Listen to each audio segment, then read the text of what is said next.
আসসালামু আলাইকুম। আজকে আমি যে টপিক নিয়ে হাজির হয়েছি, তোমরা ইতিমধ্যে বোর্ডে লেখা দেখে বুঝতে পারছো যে দ্য কানেক্টর অথবা কানেক্টরস, এটা ইন্টারমিডিয়েটের খুবই গুরুত্বপূর্ণ একটা টপিকস। এই টপিকসটা দেখে সবাই একটু ঘাবড়ে যায়, কারণ বিষয়টা খুবই ধরা কঠিন। কানেক্টর কি, লিঙ্কার কি, এই অধ্যায়টা যদি তোমার পড়তে হয়, আমি যে কথাগুলো বলবো অতি সংক্ষেপে, কথাগুলো অবশ্যই খুব মনোযোগ দিয়ে শুনবা, তাহলে অবশ্যই আমি আশা করি কানেক্টর ভীতি এটা অবশ্যই দূর হয়ে যাবে।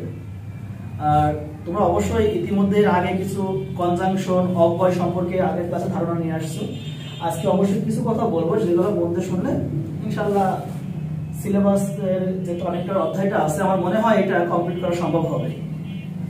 তবে এই অধ্যায়ের প্রথমে তোমাকে খেয়াল রাখতে হবে যে কানেক্টর কি আর লিঙ্কার কি।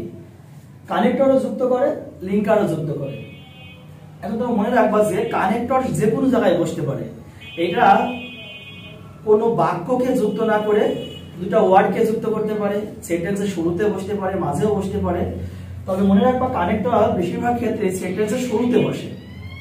আর লিঙ্কার, লিঙ্কার মনে রাখবা যে দুটা বাক্যকে যুক্ত করে। সে কনজাংশন হতে পারে আর সে অন্য কোনো অব্যয় হতে পারে। তবে মনে রাখবা যে লিঙ্কার দুটা বাক্যকে যুক্ত করে, সেটা কম্পাউন্ড সেন্টেন্স হতে পারে, কমপ্লেক্স সেন্টেন্স হতে পারে। তাহলে আমরা একটু বুঝতে পারছি মনে হয় কানেক্টর হচ্ছে বাক্যের শুরুতে বসালে ভালো হয়, তবে এটা দুটা বাক্যকে যুক্ত করে না। আবার মাঝে মাঝে করতেও পারে, তবে একটা সিম্পল বাক্যে, এটা সবচেয়ে সিম্পল সেন্টেন্সে কানেক্টর বসতে পারে। তাহলে কানেক্টর বসে সিম্পল সেন্টেন্সে, আর লিঙ্কার বসে দুইটা বাক্যকে যুক্ত করতে। দেখো কিছু আমি কানেক্টর এখানে লিখেছি, so, beside, however, in fact, therefore, anyway, moreover, furthermore, on the other hand, firstly, secondly, thirdly, etcetera. এবার দেখো লিখেছি লিঙ্কার, কোনগুলো দেখো এন্ড, সো, বাট, এগুলো সব কিন্তু কম্পাউন্ড সেন্টেন্সে বসে। তাহলে কম্পাউন্ড সেন্টেন্সে সবগুলা কি হিসাবে কাজ করে? লিঙ্কার হিসাবে। অবশ্যই দুটো বাক্যকে যুক্ত করবে। অ্যাজ ইফ, as, শুধু if, because, so that, or, both, daughter and, not only daughter but also, এবং সকল প্রকার WH কোশ্চেন, সকল প্রকার WH কোশ্চেনও কিন্তু কানেক্টর হিসাবে কাজ করতে পারে। তাহলে কানেক্টরের মধ্যে পাইলাম আমরা কি, কানেক্টর ও লিঙ্কার। তাহলে লিঙ্কার আর কানেক্টর যদি আমরা পার্থক্য করতে পারি, তাহলে গ্যাপ পূরণ করা সবচেয়ে সহজ হবে তোমাদের। তাহলে এই কানেক্টরগুলো একটু মুখস্থ রাখবা, এর বিস্তারিত আলোচনা কিছুক্ষণ পরে হবে। তারপর লিঙ্কার গুলো মুখস্থ রাখবা। আর একটা কথা মনে রাখবা যে লিঙ্কার দুইটা বাক্যকে যুক্ত করে, আর কানেক্টর বাক্যকেও যুক্ত করে এবং বাক্যের শুরুতে বেশি বসে। তাহলে তোমরা দেখো যে আমি এখানে কানেক্টরের রুল 1 শুরু করেছি মাত্র। দেখো ধারাবাহিক বা পরপর বোঝাতে, যদি একটার পরে একটা কাজ চলতেই থাকছে, একটা ব্যক্তি সম্পর্কে একটা বিষয় নিয়ে যদি বারবার কথা বলা হয়ে থাকতে পারে, তাহলে পরপর যদি কোনো কথা বলা হয়, সেখানে ফার্স্টলি, সেকেন্ডলি, থার্ডলি, ফাইনালি বসালে ভালো হয়। হ্যাঁ, তারপর মনে রাখবা ফাইনালি কোথায় বসবে, থার্ডলি কোথায় বসবে। একটা জায়গায় মনে করো একটা ঘর সম্বন্ধে কথা বলা হচ্ছে, এই ঘরের প্রথমে বিল্ডিং বানানো হয়েছে, তারপর রং করা হয়েছে, তারপরে মানুষ এখানে বসবাস শুরু করেছে। এরকম যদি তিনটা পরপর কথা থাকে, তাহলে প্রথমটা দিবা ফার্স্টলি, তারপরে সেকেন্ডলি, তারপরে ফাইনালি দিবা, থার্ডলি দিবা না, কারণ ওখানে আমার তিনটা কথা শেষ। দেখো এখানে একটা উদাহরণ লিখেছি, তোমরা দেখতে পাচ্ছ, Twitter is one of the most popular social networking. Twitter হলো বর্তমানে খুব গুরুত্বপূর্ণ এবং সবচেয়ে ইম্পর্টেন্ট একটা যোগাযোগ মাধ্যম। It has both merits and demerits. এটার উপকারিতা এবং অপকারিতা উভয়ই আছে। দেখো এখানে এবার গ্যাপ দিয়েছে মনে করো, তাহলে এটা অবশ্যই টুইটার সম্বন্ধে বলা হচ্ছে। এর পরে আলোচনাগুলো টুইটার সম্বন্ধে হচ্ছে, তার মানে এর পর পর হবে। তাহলে ফার্স্টলি বলা হচ্ছে ইট হবে, ইট ওয়েস্টস আওয়ার মানি, এটা আমাদের টাকা নষ্ট করছে ইউজলেসলি, কোনো কাজ ভাবে, কোনো অর্থহীন ভাবে। সেকেন্ডলি বলা আছে it makes us idle and so on, এটা আমাদেরকে অলস করে ফেলছে। তারপর thirdly it kills our valuable time, তৃতীয়ত বলা হচ্ছে এটা আছে আমাদের সময়কে নষ্ট করছে। তাহলে দেখো আমি বলি, এখানে টুইটার নিয়ে কথা বলা আছে, আর লাস্টে বলা আছে it has both merits and demerits. আর এখানে মেরিটস এন্ড ডিমেরিটস সম্বন্ধে যেহেতু বলা আছে, আমাকে ভাবতে হবে এখানে মেরিটস এন্ড ডিমেরিটস নিয়ে আলোচনা করা হবে। এন্ড কয়েকটা যদি আমি ডিমেরিটস বা মেরিটস এর কথা উল্লেখ করি, তাহলে পর পর দিতে হবে আমাকে। তাহলে প্রথম অপকারিতা আমার কি হলো, এটা আমাদের সময়কে নষ্ট করছে। দ্বিতীয়ত এটা আমাদের অলস বানিয়ে ফেলছে। তারপর তৃতীয়ত কি হলো, এটা আমাদের গুরুত্বপূর্ণ সময়কে নষ্ট করে ফেলছে। তোমরা দেখতে পাচ্ছ যে আমি রুল 2 শুরু করেছি।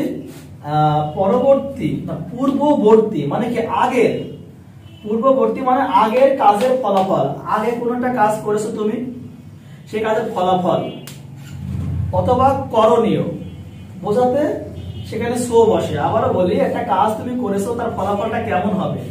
তুমি কাউকে সাহায্য করেছো, তার ফলাফলটা আল্লাহ তোমাকে সওয়াব দেবে, তাহলে এটা হচ্ছে কি পূর্ববর্তী কাজের ফলাফল বোঝাবে। বা তোমার করণীয় কি, একটা কাজ হচ্ছে তার জন্য তোমার কি করতে হবে, এই করণীয় বা ফলাফল বোঝাতে মনে রাখবা সো বসবে। উদাহরণটা মন দিয়ে বুঝতে আরো সহজ হবে। দেখো বলা আছে AIDS is a life killing virus. AIDS হলো একটি জীবনঘাতী ভাইরাস। তাহলে জীবনঘাতী ভাইরাস ওইটাকে বলা আছে we should be more careful, আমাদেরকে সতর্ক হতে হবে। তাহলে প্রথমে দেখো আমি বলছিলাম যে পূর্ববর্তী কাজের করণীয় বা ফলাফল। এই যে একটা এইডস একটা ভাইরাস, এর জন্য আমাদের করণীয় কি, আমাদেরকে সতর্ক হতে হবে। তাহলে সতর্ক হতে হবে একটা করণীয়। তাহলে করণীয় বোঝাটা কি বসে বললাম, সো বসে। কি বসে, সো বসে। তাহলে AIDS is a life killing, তাহলে দেখো যে AIDS is a life killing virus. তাহলে এইডস যদি মারাত্মক রোগ হয়, তাহলে আমাদের করণীয় কিছু আছে। আমাদের করণীয় কিছু বোঝালে, আমি বললাম যে করণীয় বোঝালে বা ফলাফল বোঝালে সো বসালে ভালো হয়। সো দেখো তোমরা 3 নম্বর রুলে আমরা দেখতে পাচ্ছি যে বিসাইডস লিখেছি। বিসাইডস অর্থ অধিকন্তু, পাশাপাশি, এছাড়াও। মানে তোমার একটা কাজ ছাড়াও তুমি আরেকটা কাজ করো, তোমার একজনকে ছাড়াও আরেকজনকে লাগবে। অথবা তুমি তোমার একটা জিনিস আছে, তারপরে তোমার আরেকটা জিনিস লাগবে। এই অধিক বা অধিকন্তু, এছাড়াও অর্থে আমরা বিসাইড শব্দটি ব্যবহার করতে পারি। দেখো তো, একটি কাজ উল্লেখ করার পর ওই কাজটির সমর্থনে আরো একটি কাজ বোঝাতে। দেখো একটা কাজ হয়েছে, তার সমর্থনে আরেকটি কাজ সংঘটিত হয়ে যাচ্ছে, তাহলে সেটা বোঝাতে কি বললাম যে বিসাইডস বসে। খুব মনোযোগ দিয়ে দেখো যে বলছে এইডস, আমি আগের উদাহরণটা আবার লিখেছি, AIDS is a life killing virus. AIDS হলো একটি জীবনঘাতী বা জীবননাশক ভাইরাস। সেটি দেখো বলছে, তারপর বলছে কি ইট কম্পেলস আস, এটা আমাকে বাধ্য করে বা আমাদেরকে বাধ্য করে to break down discrimination among poor and rich. তাহলে খেয়াল রাখো কি বলছে প্রথম লাইনে বলতেছে যে এইডস হলো একটি জীবনঘাতী ভাইরাস। তারপরের লাইনে বলছে যে ইট কম্পেলস, এটা আমাদের সাহায্য করে বা বাধ্য করে আস টু ব্রেক ডাউন, ভেঙে ফেলতে, নষ্ট করতে, ডিসক্রিমিনেশন মানে পার্থক্য বা বিভেদ, পুয়ার এন্ড রিচ। দেখো এই করোনা কিন্তু বা এই এইডস কিন্তু কোনো মানুষের মধ্যে আর বিভেদ নাই, ধনী গরিব সবার মধ্যে এই রোগটা হচ্ছে। তার মানে কি এইডস আমাদের একটা জীবনঘাতী ভাইরাস। তারপরে দেখো বলছিল যে একটি কাজ উল্লেখ করার পর ওই কাজটির সমর্থনে আরো একটি কাজ কি দেখো তো, এইডস এর জন্য আমাদের কি হলো, আমাদের উপকার কি হলো, যে ধনী এবং গরিবের মধ্যে একটা যে বৈষম্য ছিল, যে ভাগাভাগি ছিল, নষ্ট করে দিল কিসে, ওই রোগে। তাহলে কি হবে, ওই জন্য এখানে বিসাইডস। তাহলে একটি কাজ উল্লেখ করার পর ওই কাজটির সমর্থনে যদি আরো একটা কাজ হয়, তখন সেটা বিসাইডস বসবে। আর একটা উদাহরণ আমি লিখেছি, দেখো আই হ্যাভ এ কার, আমার একটি কার আছে, পরে আবার ড্যাশ দিয়ে একটা সেলফোন আছে। আমি প্রথমে বলেছি তোমার একটা ছাড়া আর একটা কিছু আছে, তখন তোমাকে বিসাইডস বসবে। তাহলে আই হ্যাভ এ কার, আমার একটি কার আছে, এছাড়াও কি আছে, আমার একটি অ্যাপেল ফোন আছে। তাহলে আমার একটি কার আছে এবং আমার একটি অ্যাপেল ফোন আছে। তাহলে দেখো তোমরা রুল 4 আমি লিখেছি হাউএভার মানে যাই হোক, আর দেখো এই কথাটা মনে রাখতে হবে তোমাকে, পূর্বের কাজের উপর জোর প্রদানের জন্য, পূর্বের কাজের উপরে মানে পূর্বে একটা বাক্য তোমার বলা থাকবে, তার উপরে জোর প্রদানের জন্য, অথবা ওই বাক্যটির চূড়ান্ত পরিণতি, অথবা আগে সেই বাক্যটির চূড়ান্ত পরিণতি উল্লেখ করতে হাউএভার বসে। তাহলে আমি কি বললাম যে হাউএভার অর্থ যাই হোক, এটা বসে কখন, পূর্বের বাক্যের উপর জোর প্রদানের জন্য। আগে একটা বাক্য আছে, তারপরে জোর প্রদান করবে, অথবা ওই বাক্যটির চূড়ান্ত পরিণতি কি হতে পারে, পরিণতি মানে ফলাফল কি হতে পারে, সেটা বলতে হাউএভার বসে। দেখো তো, corona can kill us in many ways. Corona can kill us in many ways. তাহলে করোনা আমাদেরকে বিভিন্ন উপায়ে হত্যা করছে, মেরে ফেলছে, আমাদের জান কেড়ে নিচ্ছে এরকম। তারপর বলা আছে we can finally stop it.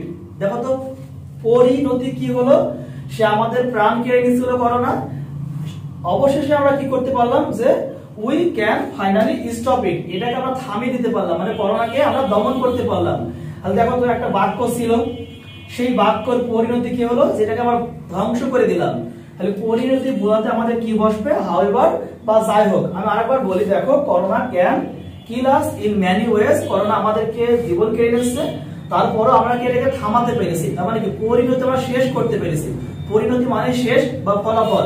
তাহলে কাউকে যেন ফলাফল বা শেষ করতে পারি বা ধ্বংস করতে পারি বা ভ্যানিশ করতে পারে, তাহলে সেখানে আমাদের হাউএভার বসতে পারে। দেখো তোমরা তাহলে rule 5 on the other hand, এটা হচ্ছে অপর পক্ষে বা পক্ষান্তরে অর্থে বসে, মানে বিপরীত কোনো কাজ বোঝালে।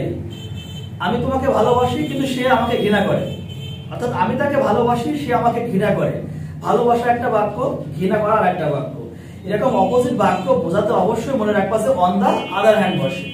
দেখো অন দা আদার হ্যান্ড মানে পক্ষান্তর বা অপর পক্ষে বা পক্ষান্তরে। একটি বাক্যর বিপরীতে অন্য একটি বাক্য উপস্থাপন করলে অন দা আদার হ্যান্ড বসে। দেখো লাইস can solve a sum easily, লাইস একটা অঙ্ক খুব সহজেই সমাধান করতে পারে, ইজিলি বলছে। অন দা আদার হ্যান্ড অপর পক্ষে Ashik can solve a sum very easily, মানে লাইসও সমাধান করে অঙ্ক, আশিকও করে, কিন্তু দেখো গুরুত্ব দিয়ে বলা হচ্ছে ভেরি। অপর পক্ষে আশিক খুব গুরুত্ব দিয়ে বা খুব দ্রুত অঙ্কটা সমাধান করতে পারে, তার দাঁড়ালো কি লাইস ক্যান সলভ এ সাম, লাইস একটা অঙ্ক সমাধান করতে পারে, অপর পক্ষে আশিক খুব দ্রুতই সমাধান করতে পারে, আশিক খুব দ্রুতই সমাধান করতে পারে। পাঁচটা কানেক্টরের নিয়মে কি সম্ভব? অবশ্যই পাঁচটা কানেক্টরের নিয়মে সম্ভব, কারণ তোমরা অনেক কানেক্টর পড়ো যেগুলো কিছু সিনোনিম আছে, মানে সিনোনিম মানে সমার্থক শব্দ, ওই কানেক্টর গুলো যা অন্যগুলো তা, তার মানে কি একটা নিয়ম পড়লে অন্যগুলো হয়ে যাবে। দেখো বিশেষ দ্রষ্টব্য একটু বড় করে লিখেছি কারণ এটা বোঝার দরকার আছে। কিছু সিনোনিম কানেক্টর দেখো এখানে বলা আছে however, but, yet, not, not with standing অথবা নেভারথলেস, এগুলো আছে সিনোনিম কানেক্টর। মানে কি এগুলো হাউএভার যেখানে বসবে বাটও সেখানে বসবে, ইয়েটও যা, মানে এইগুলো সব একটা বসালেই অ্যানসার তোমার চলে আসবে। তারপর দেখো so, therefore, hence, consequently, as a result বা দাস, অর্থাৎ সো যেখানে বসতে পারবে দেয়ারফরও সেখানে বসতে পারবে, হেন্সও সেখানে বসবে, কনসিকুয়েন্টলিও সেখানেই বসতে পারে। এবার দেখো on the other hand, on the contrary, এগুলো কিন্তু সিনোনিম বোঝায়, তার মানে কি অন দা আদার হ্যান্ড যেখানে বসবে অন দা কন্ট্রারি সেখানে বসবে। আর এই যে দেখো গোল করে আরেকটা লেখা আছে বিসাইডস এবং মোর ওভার অথবা ইনফ্যাক্ট, প্রত্যেকটাই কিন্তু সিনোনিম কানেক্টর। কানেক্টর ক্ষেত্রে আমি কি বললাম, তাহলে তোমাকে সিনোনিম গুলা মনে রাখতে হবে যে এগুলা বিভিন্ন জায়গায় বসতে পারে বিভিন্ন রূপে, তবে এইগুলা যে কোনো প্রত্যেকটা মিনিং একই, অর্থাৎ যেখানে সো বসবে সেখানে দেয়ারফর বসতেই পারবে, যেখানে হাউএভার বসবে সেখানে বাট বসতেই পারবে। তাহলে আমার মনে হয় এই পাঁচটা রুল যদি তোমরা মনে রাখতে পারো কানেক্টর ইনশাআল্লাহ সমাধান হবে। আর যদি কোনো সমস্যা হয় তাহলে অবশ্যই আমাকে কমেন্ট করবা, আর পরবর্তীতে ভিডিওতে অবশ্যই কিছু এক্সারসাইজ আমি দিব কানেক্টর সম্পর্কে। তোমাদের বিগত সালের বোর্ডের যে প্রশ্নগুলো আছে সেগুলো সম্পর্কে অবশ্যই আমি দিয়ে দিব, তোমরা দেখে নিবা, আমি সকলগুলো সলভ করে দিব, দেখবা এই পাঁচটা নিয়মে কিভাবে সম্ভব কানেক্টরটা সমাধান করা। যদি ভিডিও ভালো লাগে আরো গুরুত্বপূর্ণ ভিডিও অবশ্যই তোমাদের সামনে আসবে, তাহলে অবশ্যই যদি পরবর্তী ভিডিও পেতে চাও তাহলে অবশ্যই আমাকে বেল বাটনে চাপ দিয়ে রাখবা এবং সাবস্ক্রাইব করে রাখবা। আজকের মতো এখানে আমি শেষ করছি। আল্লাহ হাফেজ, আসসালামু আলাইকুম।